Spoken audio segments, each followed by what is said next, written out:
이영탁의 미래몽입니다. 오늘은 왜 미래인가, 미래에 대한 얘기를 본격적으로 시작하기 전에 왜 미래인가, 미래가 왜 중요한가 하는 데 대해서 알아보도록 하겠습니다.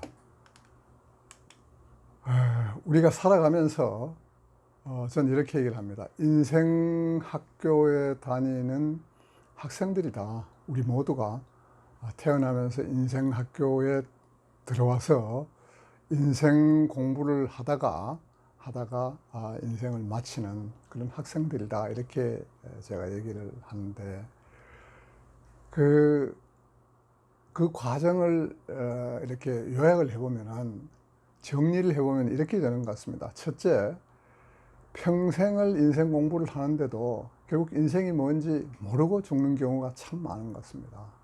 인생이 뭐다 고 제대로 알고 이해하지 못하고 가는 경우가 참 많은 것 같습니다. 그런가 하면 또 한편으로는 뭐 좀 알긴 알지만은, 결국에 가서 알긴 알지만은 너무 늦게 안다. 죽을 때 돼서 인생이 뭔지를 안다. 이제 이런 얘기죠. 그것도 참 안타까운 얘기 아니겠습니까? 더 안타까운 것은 인생이 뭔지를 알고도 머릿속으로는 이해를 하고도 실천을 안 하는 겁니다. 발로는 움직이지 않는 겁니다. 입으로만 얘기하는 겁니다. 행동은 옮기지 않는 겁니다. 이게 인생이 아니냐 이렇게 생각을 하는데, 여러분, 미래에 대한 이해, 공부를 하고 나서 이런 인생을 다시 한번 이렇게 되짚어 보면은 우리가 범하고 있는 이런 과실들이 많이 치유가 되지 않을까 해서 제가 얘기를 드려 본 겁니다. 저는 이렇게 얘기합니다. 우리가 지금까지는 어제가 중요했다. 어제에 대한 얘기를 많이 했다. 그렇지만 앞으로는 이제 어제에 대한 얘기 좀 그만합시다. 오늘 얘기도 좀 덜 합시다. 내일 얘기, 미래 얘기 좀 많이 합시다. 이런 얘기를 제가 자주 하는데, 왜 그렇게 해야 하느냐 하는 것을 이렇게 제가 설명을 하고 있습니다. 지금까지의 세상은 거의 변화가 없었습니다. 변화가 있더라도 아주 느리게 변화가 됐습니다. 사람 걸음걸이로 치자면은 시속 4km, 5km 이렇게 걸어가는 겁니다. 시속 4km, 5km 걸어갈 때는 주변을 살피는 그 폭이나 앞을 내다보는 폭도 그렇게 클 필요가 없습니다. 그저 주변에 4, 5m 둘러보면서 가면은 크게 잘못될 것이 없지 않겠습니까? 그죠? 없습니다. 근데 세상 바뀌는 속도가 빨라져서 10km로 간다. 우리가 10km를 달린다. 사람이 10km를 달린다 하면은 안전거리를 더 많이 확보해야 합니다. 근데 실제로 우리가 살아가고 있는 세상은 갈수록 변화의 속도가 빨라집니다. 그죠? 마치 과거에는 그냥 시속 4, 5km를 걷다가 최근에 10km 정도로 달리다가 이제부터는 자동차를 타고 시속 100km로 가야 하는 그런 세상을 우리가 살아가고 있습니다.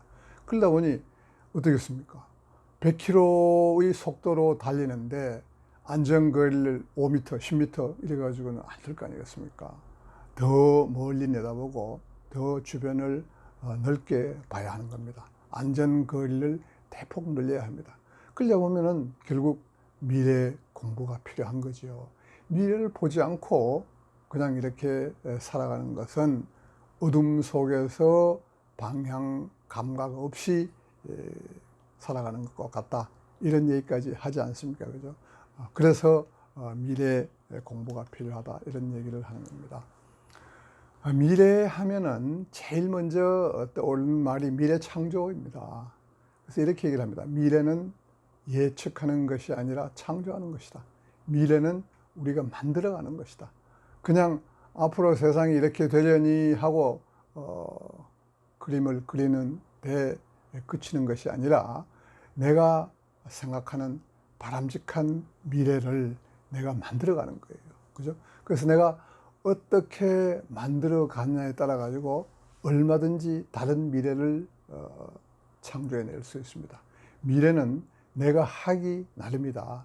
내가 하기에 따라서 얼마든지 다른 미래가 될 수가 있다. 그래서 미래는 복수다.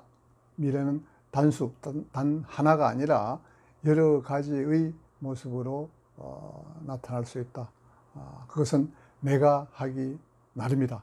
이렇게 얘기를 할 수 있는 겁니다. 우리가 미래 세상의 모습을 장차 앞으로 제가 좀 더 자세하게 설명을 드리겠습니다만은 제목만 말씀을 드려보면은 미래 세상의 모습을 너댓 가지로 요약을 하면은, 압축을 하면은, 첫째는 뭐니 해도 가속의 시대입니다. 갈수록 변화의 속도가 빨라지는 겁니다. 두 번째는 평등의 시대. 이제 특별히 잘난 사람 없습니다. 다 잘났기 때문입니다. We are smarter than me 라고 하지 않습니까? 그래서 여러 사람의 지혜를 합치면은 아무리 똑똑한 당신도 당해낼 재간이 없습니다. 그런 평등한 세상이 다가오고 있습니다. 세 번째는 감성의 시대입니다.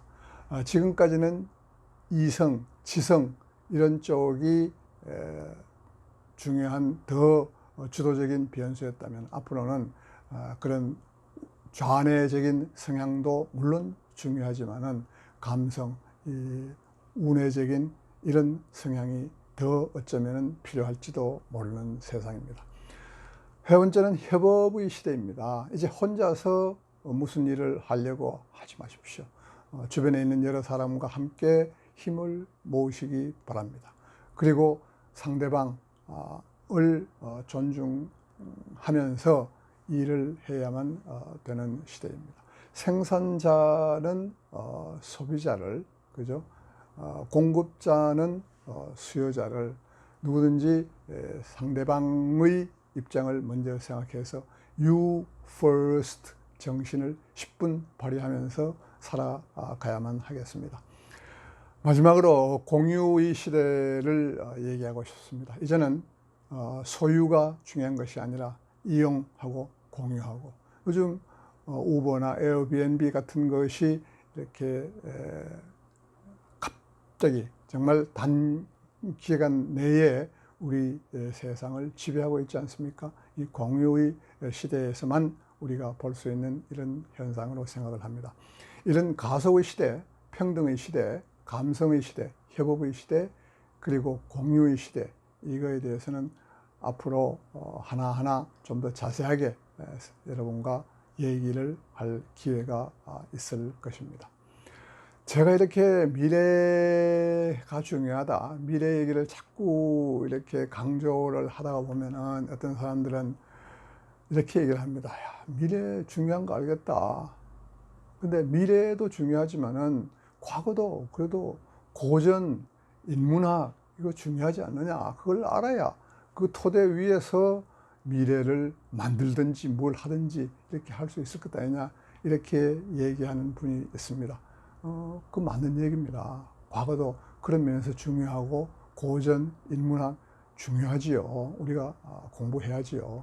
근데 제가 강조할 게 하나 있습니다. 여러분, 온고지신, 법고창신, 이 옛 어른들이, 특히 온고지신은 공자 말씀입니다. 그죠? 이런 그 옛 어른들이 남긴 그 말씀을 보면은 왜 온고를 한다고 되어 있습니까? 왜 법고를 한다고 되어 있습니까? 왜 옛것을 익히고 본받으라고 합니까? 지신하고 창신하기 위해서 하는 겁니다. 신, 그죠? 신이 미래 아니겠습니까? 새로운 것. 그 미래를 알고 미래를 만들어가기 위해서 하는 겁니다. 그래서 고전을 공부하시되, 인문학을 공부하시되 그 자체에 머물러 그 자체에 만족할 수는 없는 겁니다. 그걸 토대로 해가지고 앞으로 우리가 어떻게 살아가느냐, 앞으로 세상 경영을 어떻게 하느냐, 이걸 생각하셔야 되는 겁니다. 지신하고 창신하기 위해서 우리가 온고를 하고 법고를 한다는 것을 분명히 알아야 하겠습니다. 이것은 조금 전에도 말씀드렸습니다만은 제가 한 얘기 물론 아니잖아요. 서양의 미래학자가 한 얘기가 아니지 않습니까? 동양의 오래된 성현들이 하신 그런 말씀이라는 것을 그때부터 벌써 미래의 중요성을 일깨우고 있었다는 점을 다시 한번 강조하는 바입니다.